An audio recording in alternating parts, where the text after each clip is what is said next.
Good morning, bossing. Tingnan natin itong mga ngayon. Malinis ang manukan. Oh. Yun sa kabilang side. Wala na, ubos na yan. Wala na nakatali dyan. Siguro, ano na siya. Mga 20% na lang ang nakatali dito. Sa farm natin.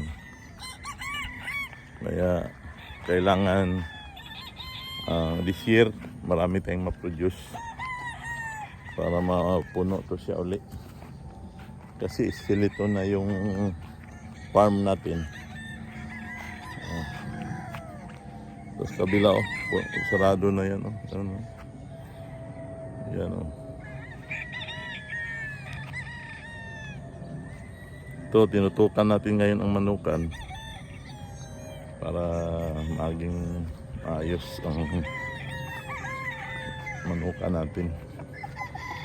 Dito tayo.